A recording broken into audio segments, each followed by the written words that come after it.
मदद करेंगे। अब तक जो सरकार हरकत में आया है तो अनियमित कर्मचारी मोर्चा के माध्यम से यह वो हरकत में आया है। ऐसे हमारे संघर्षशील साथी जो हमारे दिनहीन वंचितों के जो आवाज और अधिकार को कोई शासन प्रशासन तक ले जाने में अपनी महत्वपूर्ण भूमिका निभाए हैं, आदरणीय रवि भैया जी है। साधारण मंच में साधारण मंच करता हूँ कि हमारे इस कर्मचारी स्वास्थ्य कर्मचारियों के लिए, हमारे इस मंच में बैठे महाविद्यालय अतिथिपेक्षकों के लिए और हमारे बगल में बैठे हमारे दिवंगत जो शिक्षाकर्मी है उनके परिवारजनों के माताओं के लिए जो इस मंच से आज हम तक मांग करेंगे वो बिल्कुल ही निश्चित ही आज भूपेश बघेल सरकार तक जाएगी, ये मैं आशा और निवेदन करता हूँ। आदरणीय रवि गढ़पाले जी, बहुत बहुत धन्यवाद। आदरणीय साथियों, आप सबने हमारा जब नाराबाजी चल रहा था तो आप सबने साथ दिया, उसके लिए एक बार जोरदार तालियां। आप सबकी एकता के लिए जोरदार तालियां। 108 और 102 के साथी जो बैठे उनके लिए भी जोरदार तालियां। इधर दिवंगत शिक्षाकर्मी की महिलाएं बैठी हुई है उनके लिए भी जोरदार तालियां कि इन्होंने अपने संघर्ष के लिए यहाँ पर रणभूमि में आने का फैसला लिया, ये जज्बा दिखाया, उसके लिए जोरदार तालियां एक बार फिर से।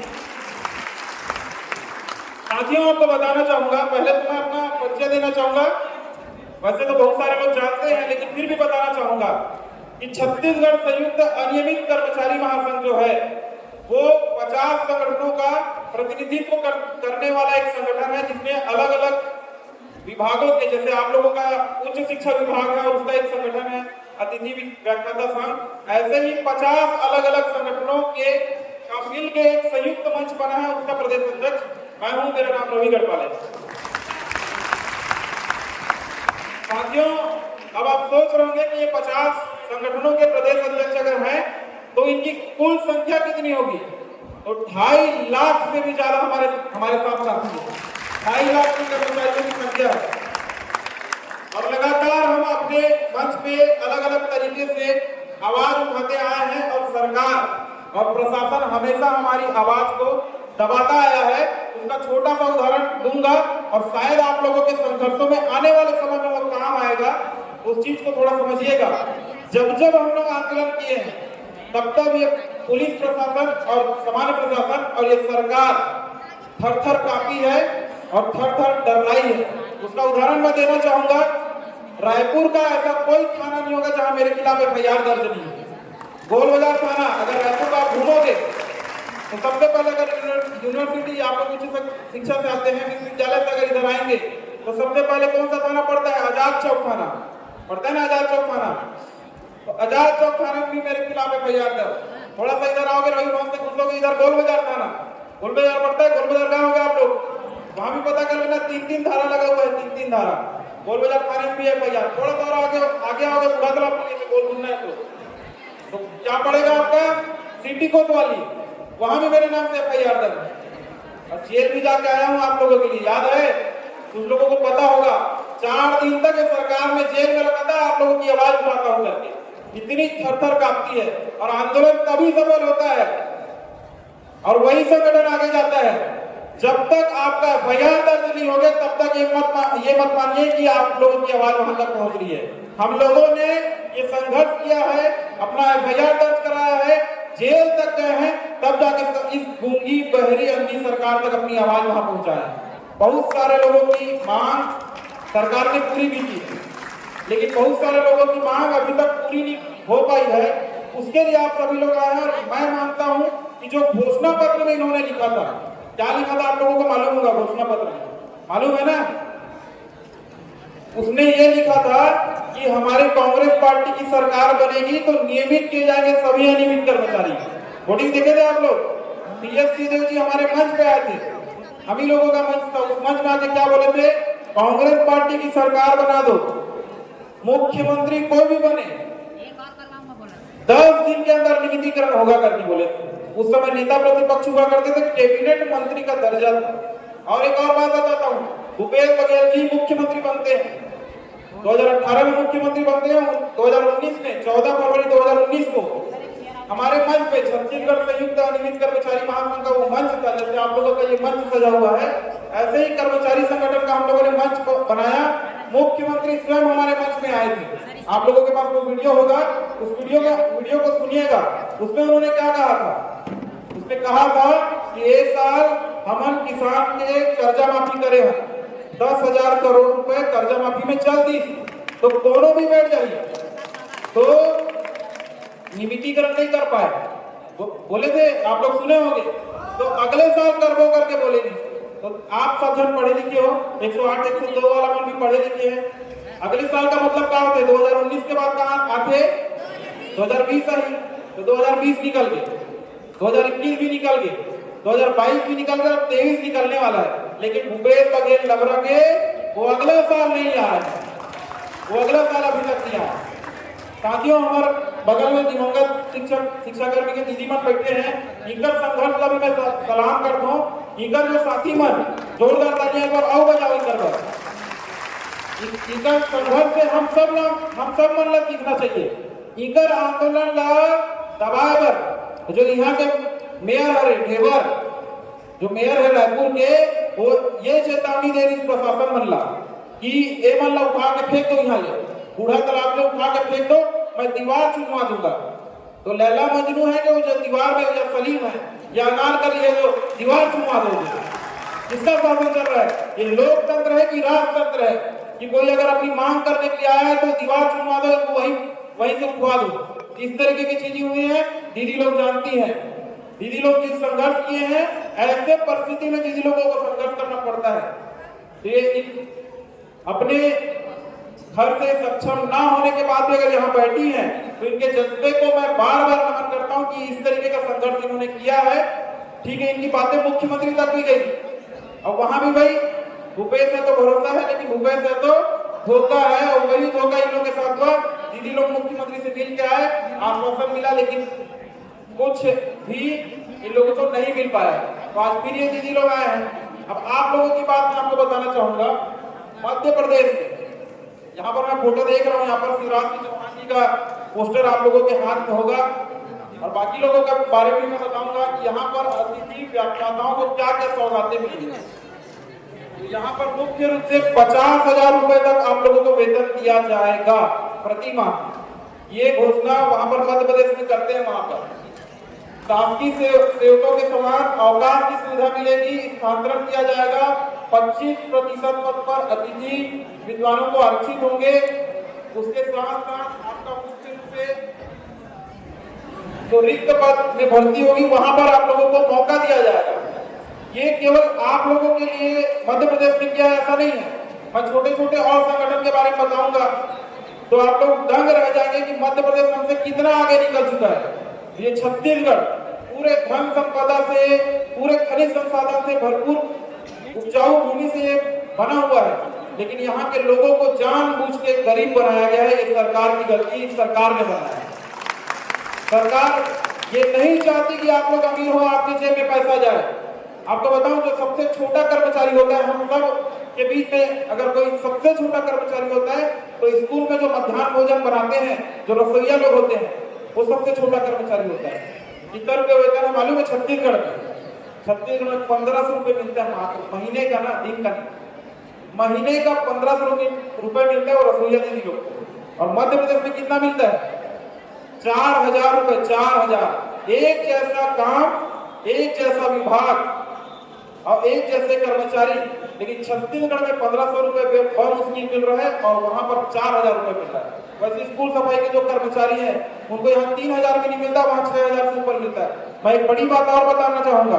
रोजगार सहायक का नाम आप लोग सुने होंगे, भैया आप लोग भी जानते होंगे। रोजगार सहायक जो गाँव में रोजगार सहायक रहता है, मनरेगा के रोजगार सहायक, छत्तीसगढ़ में वेतन कितना है मालूम है?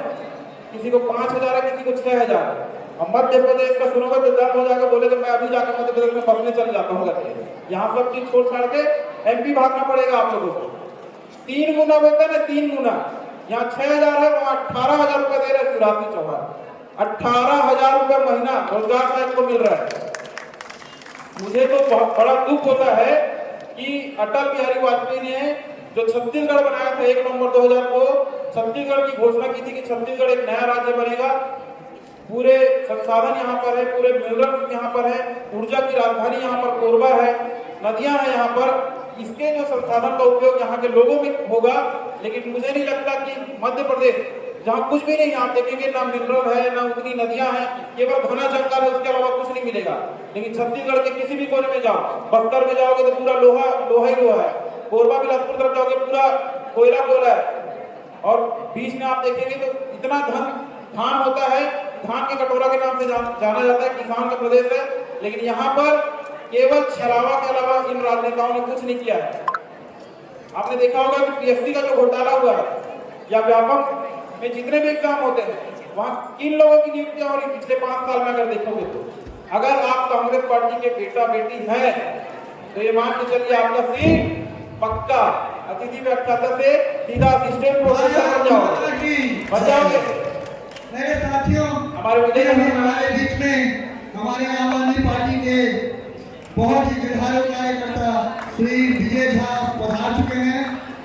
मेरा आप सबसे आग्रह है कि उनका अभिनंदन करें। विजय झा, आदरणीय विजय झा पर जिंदाबाद, जिंदाबाद जिंदाबाद। विजय झा संघर्ष करो, हम तुम्हारे साथ हैं, जिंदाबाद जिंदाबाद जिंदाबाद। मंच पे हमारे कर्मचारी नेता वरिष्ठ हमारे सम्माननीय विजय झा जी पधारे हैं। मैं भी उनको इस मंच से स्वागत वंदन अभिनंदन करता हूं। और संघर्षों की एक पूरी गाथा अगर बोला जाए तो विजय झा से दूसरा नाम छत्तीसगढ़ में कोई और नहीं। ये ऐसे कर्मचारी नेता हैं जो छोटे से लेकर बड़े संगठन, नियमित से लेकर अनियमित संगठन, हर प्रकार के संगठन में जाके अपना समर्थन, अपना योगदान, अपना परिश्रम देके जो बाल पका है, पूरी जवानी से लेकर बुढ़ापा तक संघर्ष करने वाले विजय झा सर, जोरदार तालियां। तो साथियों, मैं अपनी बात को, चूंकि विजय झा सर आए हैं हमारे सम्मानीय, आगे वो वक्तव्य देंगे, मैं अपनी बात को बस शॉर्ट में समाप्त करना चाहूंगा। जिस प्रकार से आप लोगों ने देखा कि यहाँ पर मध्य प्रदेश में क्या मिल रहा है, छत्तीसगढ़ में क्या हो रहा है, हमारे साथियों को मैं उदाहरण दे रहा था, आप लोगों को इतनी समझ तो आ गई होगी। बड़ा दुख होता है कि आज भी हम लोग मध्य प्रदेश का हिस्सा रहता है तो कहीं कहीं अच्छी स्थिति में कर्मचारियों की कम से कम अच्छी स्थिति होती है। साथियों, आप लोगों को आपके इस कार्यक्रम के लिए बहुत बहुत बधाई देता हूँ कि आप लोग अपने संघर्ष में लगातार जारी हैं। आपके जो प्रदेश अध्यक्ष है लव जी, पहले तो जोरदार तालियां लव कुमार जी के लिए। ये ऐसा आप लोगों का प्रदेश अध्यक्ष है जो मेरे को नहीं लगता कि छत्तीसगढ़ के कोई भी कैबिनेट मंत्री होगा जिसके पास ये नहीं गया होगा।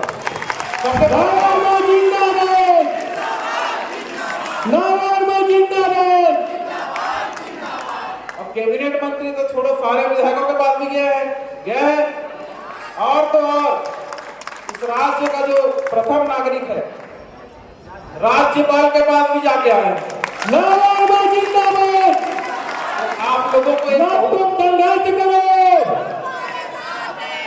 आप लोगों को एक क्रांतिकारी संघर्षशील तन मन धन से 24 घंटा आप लोगों के लिए समर्पित व्यक्ति अगर कोई मिला है, इस संगठन को अगर मिला है तो लव भाई है। और निश्चित तौर पे अगर लव भाई इस संगठन के प्रदेश अध्यक्ष है तो आप लोगों की मांगे भी पूरी करवा के रहेंगे। हमारा संगठन पूरी तरह से आप लोगों के साथ है। जैसी स्थिति में, जिस परिस्थिति में लव भाई हम लोगों को आप लोगों की बात बताएंगे, हम चाहेंगे कि आप लोगों की बात ऊपर तक पहुंचे। मैंने एक हमारे तरफ से एक ज्ञापन हम लोगों ने भी बनाया है। तो आपको कुछ मांग है, मुख्य रूप से जॉब सुरक्षा, मासिक रूप से वेतन मिले, छटनी किए गए व्याख्याताओं की वापस बहाली की जानी चाहिए। तो मैंने अपने लेटर, संगठन के लेटर स्वागत करेंगे, समर्थन देने के लिए आपको आया हूँ। और एक बात आप लोगों को बताना चाहूंगा, ये छत्तीसगढ़ संयुक्त अधीनस्थ कर्मचारी महासंघ का दावा है और वादा भी है कि जब मैं मंच में आके अगर मैं लिखित में लेके देता हूँ, उनकी मांगे हमेशा पूरी होगी। एक दो और उदाहरण देना चाहूंगा, आपको बताना चाहूंगा। ये जो वित्तीय वर्ष चालू होने वाला था, उस समय हम लोग जब मेन मुख्य जो बजट आता है अप्रैल फरवरी मार्च में जो मुख्य बजट आता है, वो बजट आने से पहले मैंने एक वीडियो जारी किया था कि हम एक बड़ा आंदोलन करने वाले हैं, जिसमें कि रसोईया लोग हमारे साथ आ रहे हैं और आंगनबाड़ी कार्यकर्ता, सहायिका के लोग हमारे साथ आने वाले हैं। जब मुख्य बजट पेश हुआ तो देखता हूँ जिनके बारे में मैं बोला था और जिन लोगों को लेके हम साथ में लड़ने वाले थे, उनकी मांगे वही पूरी कर दी गई। 300 रुपए की वृद्धि कर दी गई रसोइयों का, और फिर कार्यकर्ता और सहायिकाओं का वेतन डबल कर दिया गया। आपको बताना चाहूंगा 15 अगस्त आने वाला था, हमारे जैसे जिस प्रकार से 3 आप लोगों का पंडाल लगा हुआ है, वैसे अलग अलग संगठन, बिहान के कर्मचारी थे, यहाँ जहाँ मैं खड़ा हूँ वहाँ पर स्वच्छता दीदी लोग थे और बगल में एक और कर्मचारी संगठन के थे। मैं फिर ऐसे ही कागज लेके आया था, बिहान वाली दीदी लोग को बोला कि दीदी आप लोगों की बात हम मुख्यमंत्री तक पहुँचाएंगे। और जो स्वच्छता दीदी थे उन लोगों को भी बोला कि आप लोगों की मानदेय वृद्धि होगी। और जब 15 अगस्त आया तो मुख्यमंत्री जी ने घोषणा किया वहां पर कि 20% जो है वेतन उन लोगों का बढ़ाया जाएगा और उसका आदेश भी आ चुका है। आज भी आप लोगों के बीच आया हूं ये लेटर लिख के। अब 10 दिन बचा है सरकार का, 10 दिन बचा। आप देखते हैं जो 2-3 बार की जो भविष्यवाणी थी वो तो पूरी हुई है और नहीं हुई है तो क्या करना है उसके बारे में भी लॉ भाई और आपके जो प्रदेश पदाधिकारी हैं वो क्या करेंगे आगे आने वाले चुनाव में, वो लॉ भाई और आप लोग तय कर लीजिएगा। लेकिन मैं आप लोगों को ये उम्मीद पे रखता हूँ कि आप लोगों की मांग पूरी हो, संघर्ष आपका जारी रहे। हम आपके बिल्कुल साथ हैं। जो आप लोगों की मांगे हैं वो निश्चित तौर पे जायज मांगे हैं और जब एक दूसरे राज्य में चीजें पूरी हो सकती है तो छत्तीसगढ़ में क्यों नहीं हो सकती। इन्हीं बातों के साथ आप सबने मुझे ध्यान से सुना और आप सभी लोगों को शुभकामनाएं। मैं यहीं पर अपनी वाणी को विराम देता हूँ। धन्यवाद। जय हिंद, जय भारत।